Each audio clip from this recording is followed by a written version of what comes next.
Hi everyone, we are reading Pride and Prejudice. This is Volume 1, Chapter 3. Not all that Mrs. Bennet, however, with the assistance of her 5 daughters, could ask on the subject was sufficient to draw from her husband any satisfactory description of Mr. Bingley. They attacked him in various ways, with barefaced questions, ingenious suppositions, and distant surmises, but he eluded the skill of them all, and they were at last obliged to accept the second-hand intelligence of their neighbor, Lady Lucas. Her report was highly favorable. Sir William had been delighted with him. He was quite young, wonderfully handsome, extremely agreeable, and to crown the whole, he meant to be at the next assembly with a large party. Nothing could be more delightful. To be fond of dancing was a certain step towards falling in love, and very lively hopes of Mr. Bingley's heart were entertained. "If I can but see one of my daughters happily settled at Netherfield," said Mrs. Bennet to her husband, "and all the others equally well married, I shall have nothing to wish for." In a few days, Mr. Bingley returned Mr. Bennet's visit, and sat about 10 minutes with him in his library. He had entertained hopes of being admitted to a sight of the young ladies, of whose beauty he had heard much, but he saw only the father. The ladies were somewhat more fortunate, for they had the advantage of ascertaining him from an upper window, that he wore a blue coat and rode a black horse. An invitation to dinner was soon afterwards dispatched, and already had Mrs. Bennet planned the courses that were to do credit to her housekeeping, when an answer arrived which deferred it all. Mr. Bingley was obliged to be in town the following day, and consequently unable to accept the honor of their invitation, etc. Mrs. Bennet was quite disconcerted. She could not imagine what business he could have in town so soon after his arrival in Hertfordshire, and she began to fear that he might be always flying about from one place to another, and never settled at Netherfield, as he ought to be. Lady Lucas quieted her fears a little by starting the idea of his being gone to London only to get a large party for the ball, and a report soon followed that Mr. Bingley was to bring 12 ladies and 7 gentlemen with him to the assembly. The girls grieved over such a number of ladies, but were comforted the day before the ball by hearing that instead of 12, he had brought only 6 with him from London, his 5 sisters, and a cousin.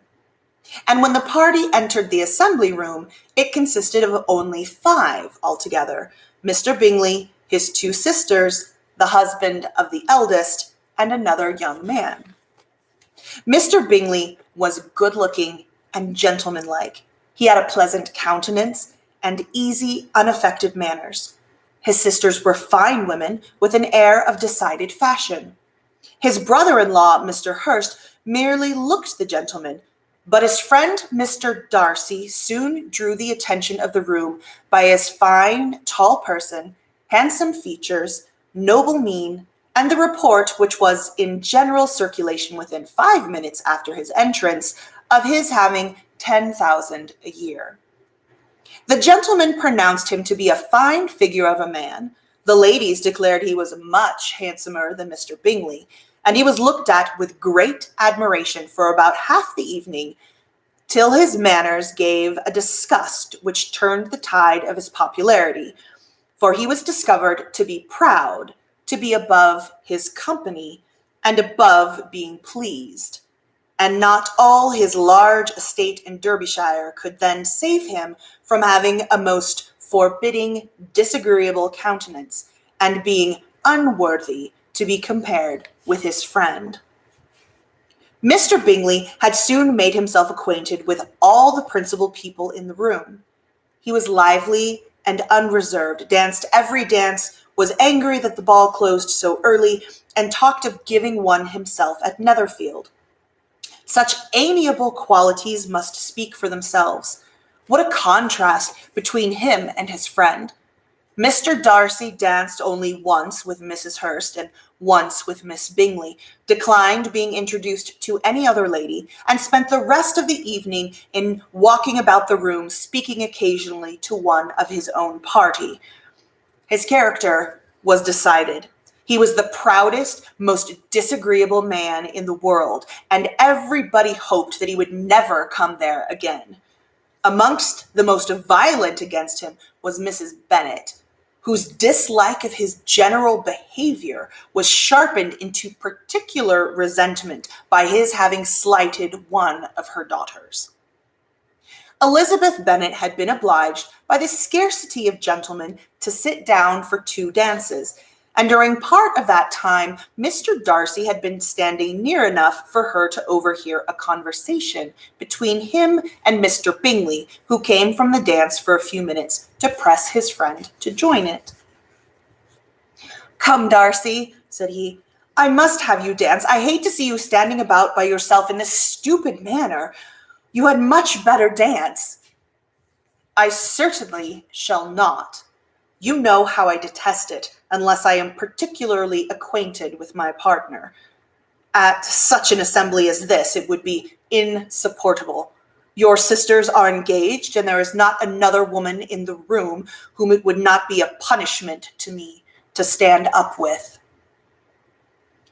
"I would not be so fastidious as you are," cried Bingley, "for a kingdom. Upon my honor, I never met so many pleasant girls in my life as I have this evening, and there are several of them, you see, uncommonly pretty."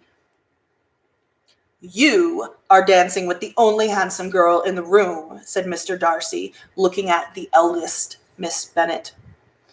"Oh, she is the most beautiful creature I ever beheld. But there is one of her sisters sitting down just behind you, who is very pretty, and I dare say very agreeable. Do let me ask my partner to introduce you." Excuse me. "What do you mean?"